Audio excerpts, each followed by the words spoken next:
오늘 우리에게 주시는 하나님의 말씀은 야고보서 11장 12절에서 15절까지 말씀입니다.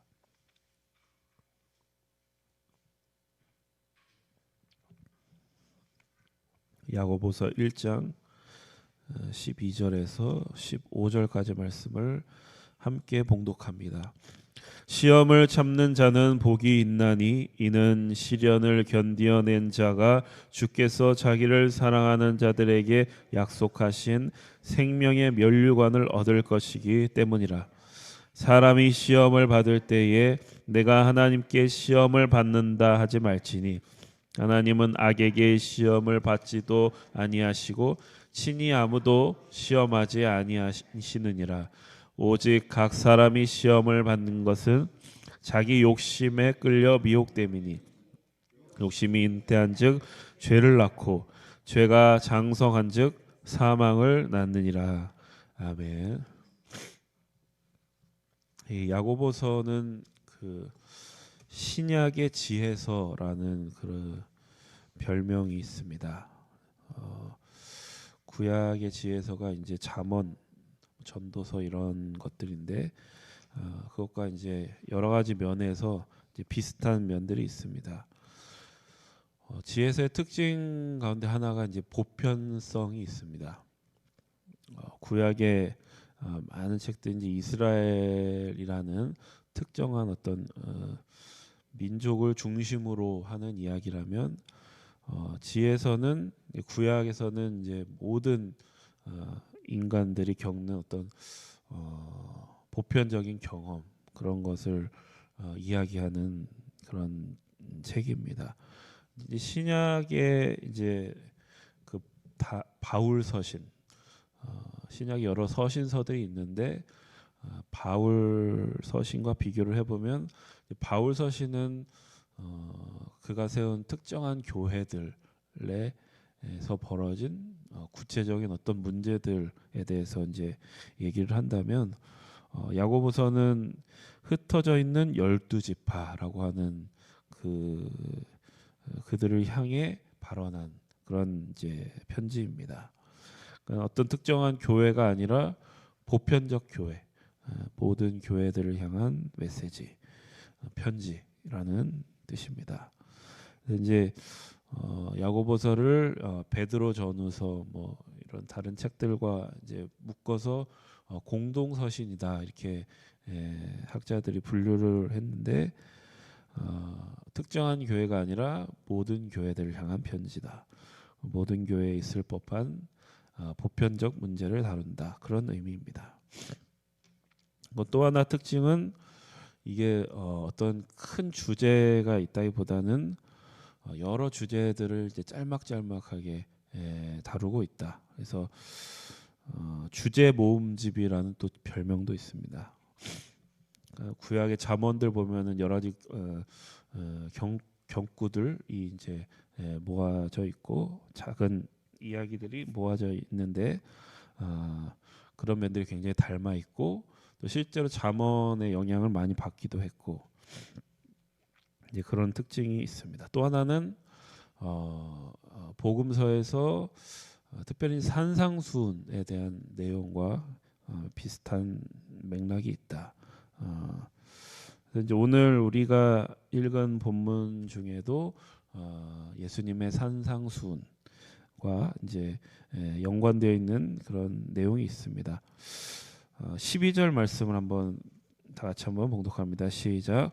시험을 참는 자는 복이 있나니 이는 시련을 견디어낸 자가 주께서 자기를 사랑하는 자들에게 약속하신 생명의 면류관을 얻을 것이기 때문이라. 그래서 여기 어떻게 시작하냐면 시험을 참는 자는 복이 있나니 이렇게 시작합니다. 근데 이런 그 표현법이 우리에게 굉장히 익숙합니다. 이런 수사법이 애통하는 자는 복이 있나니 심령이 가난한 자는 복이 있나니 예수님의 산상수훈 중에 그 팔복의 수사법과 비슷하다. 근데 이제 우리가 이런 내용들을 볼 때 이게 굉장히 익숙하지만 좀 잘 생각해봐야 됩니다. 익숙할수록 잘 생각을 해봐야 되는데, 사실 우리가 상식적으로 생각을 해보면 시험을 참는 자가 복이 있다라는 말이 사실은 좀 이상한 말입니다. 우리가 상식적으로 복이 있으려면은 시험을 당할 일이 아예 없어야 되겠죠. 그리고 시험이 와도 그거를 힘들게 참아야 되는 상황이 없어야 되겠죠. 그런 것을 보고 우리는 복이 있다라고 하는 게 우리의 상식인데, 오늘 야고보서의 말씀은 시험을 참는 자가 복이 있다. 시험을 참는 자가 복이 있나니 이렇게 시작하고 있습니다. 이런 의문은 우리가 이 야고보서가 본질적으로 뭘 말하려고 하는가 이걸 생각해 볼 때 해결될 수 있는 것입니다. 이 야고보서는 구원에 대한 이야기보다는 구원받은 이후에 성도가 어떻게 살아야 되는가에 대한 그런 말씀이라고 볼 수 있습니다. 신앙 용어 중에 이제 성화라는 말이 있습니다. 구원받은 성도들이 그 이후에 살아가는 삶에 대해서 성화라고 얘기하는데, 뭐냐면 거룩할 성자의 들화, 그래서 거룩해지는 과정을 겪는다. 이제 그런 과정에 대해서 얘기하는 게 바로 야고보서다 하는 겁니다. 근데 이제 성화에 대한 그 가장 큰 오해 중에 하나가 뭐냐면, 성화를 어떤 도덕적이고 윤리적인 그러한 삶으로 이해하는 것입니다. 우리나라의 대표적 이단 중에 구원파가 있는데, 사실 우리 정상적인 그런 정통적인 교단들도 이 구원파적인 경향들이 다 조금씩 있는 것 같습니다. 그래서 구원받은 다음에는 도덕과 윤리가 상관이 없는 것처럼, 죄를 지어도 되는 것처럼 이렇게 가르치는 사람들도 있는데, 도덕과 윤리가 중요하지 않다라고 말씀드리는 게 아닙니다. 도덕과 윤리는 굉장히 중요한데, 성화라는 것은 그 도덕과 윤리가 목표하는 것보다 더 높고 더 큰데 있다, 이것을 얘기하는 겁니다. 이 도덕과 윤리의 목표는 굉장히 소극적이고, 그 도덕과 윤리의 최선은 뭐냐면 잘못을 안 하는 것에 있습니다. 잘못을 안 하는 것. 그런데 성화는 그것보다 더 크고 적극적인 목적이 있다, 그것입니다. 그 증거가 뭐냐? 그 강력한 증거가 뭐냐면 성도에게도 시험이 찾아온다라는 것입니다. 시험이 찾아온다. 그러니까 실제로 우리가 겪는 경험입니다. 우리 가운데 시험이 찾아오면은 도덕과 윤리 가지고는 해결할 수가 없습니다. 도덕과 윤리 가지고는 그 시험 속에서 우리가 이겨낼 재간이 없습니다. 그 대표적으로 우리가 욥기를 생각해 보시면, 욥의 인생에 이제 갑자기 고난이 닥치고 시험이 찾아오는데, 그가 믿고 있던 그 도덕 법칙과 인과 법칙 가지고는 어떻게 해결할 수 없는 그런 인생을 경험하게 되는 것입니다. 이게 바로 우리가 겪는, 신자들이 겪는, 성도들이 겪는 삶이다. 그러니까 우리가 명심해야 될 것은 뭐냐면, 우리가 구원받았다고 해서 하나님이 우리를 아무 고민할 것도 없는, 또 아무 걱정할 필요도 없는 어떤 무균실 같은 공간에 우리를 살게 하시지 않는다라고 하는 것입니다. 우리는 죄에서 구원받았지만 우리가 살고 있는 세상은 뭐냐면 아직도 죄의 지배를 받고 있는 세상 속에서 우리가 살아가고 있고, 그러한 시험과 유혹 속에서 우리를 살게 하시는 것이 하나님의 뜻이다. 그리고 우리의 삶이 실제로 그렇게 되고 있습니다. 그럼 우리는 이러한 질문이 필요합니다. 왜 하나님은 이런 현실 속에 우리를 살게 하시는가? 우리를 구원하신 분이 왜 이런 삶을 살게 하시는가? 우리가 4절 말씀 그 1장 4절 말씀에 보면은 중요한 말씀이 나옵니다. 뭐냐면 한번 읽어보겠습니다. 1장 4절 시작. 인내를 온전히 이루라. 이는 너희로 온전하고 구비하여 조금도 부족함이 없게 하려 함이라. 그러니까 이 온전함이란 표현을 기억하셔야 됩니다. 그러니까 구원받은 성도들이 살아야 하는 성화의 삶은 뭐냐면 그냥 잘못을 안 하는 것에 있는 게 아니라 온전해지는 것, 더 적극적이고 더 큰 목표 속에 있는 것입니다. 온전함이라는 것은 완벽하다는 말하고 다릅니다. 우리 웨슬리 목사님이 하신 설교 중에 그리스도의 완전이라는 그 설교가 있는데 그 당시 때도 그것을 굉장히 오해하는 사람들이 많아서 웨슬리 목사님을 오해하는 사람들이 많았는데 완벽을 얘기하는 게 아니라 온전함이라는 것은 하나님이 인간에게 목적하신 그 일들을 이루어가는 것에 대한 얘기입니다. 완벽과 온전의 차이는 뭐냐면 완벽하는 것은 인간 스스로 어떤 그 완벽함에 이르려고 하는 것이고 온전함이라는 것은 뭐냐면 항상 하나님과의 관계 속에서 일어나는 것입니다. 하나님과의 관계 속에서 하나님이 우리에게 목적하신 것을 계속 그 완성의 목표를 향해 나아가는 것, 그게 바로 온전합니다. 그래서 오늘 우리 본문 가운데 12절 이제 뒤쪽에 보면은 이는 시련을 견디어낸 자가 주께서 자기를 사랑하는 자들에게 약속하신 생명의 면류관을 얻을 것이다. 하나님이 약속하신 생명의 면류관, 하나님이 우리에게 목적하신 것입니다. 그것을 향해서 계속 나아가는 게 바로 온전함입니다. 하나님의 약속을 신뢰하고 생명의 면류관을 얻기 위해 끊임없이 나아가는 그러한 온전함, 이게 바로 구원받은 성도가 살아야 될 성화의 삶이다. 그것을 얘기하고 있습니다. 오늘 본문에 보면 그 의미가 더 정확해지는데 13절에서 15절 다시 한번 봉독합니다. 사람이 시험을 받을 때에 내가 하나님께 시험을 받는다 하지 말지니 하나님은 악에게 시험을 받지도 아니하시고 친히 아무도 시험하지 아니하시느니라.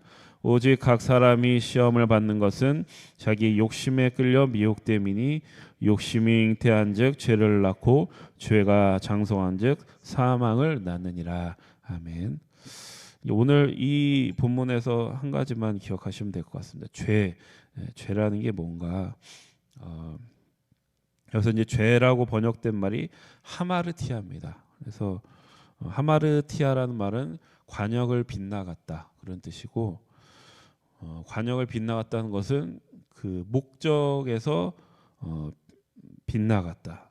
그러니까 목적을 이루지 못한 상태, 목적에 못 미친 상태, 이제 그것을 얘기하는 것입니다. 그러니까 성화의 과정 속에서 죄라는 것은 아까 우리가 성화가 온전함이라면 그 온전함 속에서 죄라는 것은 뭐냐면 규칙을 위반하는 것 정도가 아니라 그 목적에 못 미친 상태, 그 관역에서 빗나간 상태, 그리고 그 못 미친 상태에서 계속 머무르려고 하는 그런 태도, 그게 바로 야고보서가 얘기하는 죄다. 그래서 이제 두 마음을 품지 말라 이런 말도 나오는데 이게 바로 온전함에 이르지 못한 상태이기 때문에 그렇습니다. 그래서 이제 야고보서는 우리에게 또한 하는 말이 지혜가 필요하다. 그러니까 너희 중에 누구든지 지혜가 부족하거든 모든 사람에게 후히 주시고 꾸짖지 아니하시는 하나님께 구하라 그리하면 주시리라. 우리가 온전함에 이르기 위해서 지혜가 필요하다는 것이죠. 하나님이 우리에게 주시는 지혜. 그리고 하나님께 우리가 지혜를 구하면 안 주실 일이 없다는 거죠. 구하지 않아서 그렇지 우리가 구하기만 하면 온전함에 이르는 지혜를 우리에게 주신다. 그러니까 우리가 이 시험을 받는 것은 자기 욕심에 끌려 미혹됩니다. 이 욕심에 미혹되어서 죄에 빠지지 않기 위해서는 하나님의 지혜가 필요하다. 근데 이런 시험이 찾아올 때 우리가 항상 우리 욕심에 끌려서 미혹될 수 있다는 사실을 우리가 기억해야 됩니다. 그리고 또 하나 우리가 명심해야 될 것은 그러한 과정을 통과해서 우리는 온전함에 이루는 것입니다. 그냥 평탄한 길을 걸어서 온전함에 이르는 방법은 없고 늘 그 시험 속에서 그리고 우리 요동치는 그 욕망 속에 욕망을 가지고 그 과정을 통과하면서 우리는 온전함을 이룰 수 있다. 그러니까 필수적인 게 지혜, 하나님이 주시는 지혜로 그 길을 통과하면서 하나님이 우리에게 목적하신 그 온전함을 이루어 나가는 것, 계속해서 이루어 나가는 것이 바로 우리 성도들이 향해야 하는 그런 목적이다. 이것을 우리에게 알려주고 있습니다. 여러분 이것을 기억하셔서 오늘도 우리가 그러한 과정 속에 있습니다. 성화의 과정 속에 있습니다. 이거는 이제 끝나지 않은 과정이고 계속해서 나아가야 될 과정입니다. 그래서 늘 하나님께 지혜를 구하며 우리 안에 갇히지 말고 하나님을 바라보시면서 우리 하나님이 우리에게 목적하신 그 일을 이루어 나가시는 거기에 동참하시는 오늘 하루가 되시기를 주님의 이름으로 축복합니다. 기도하겠습니다.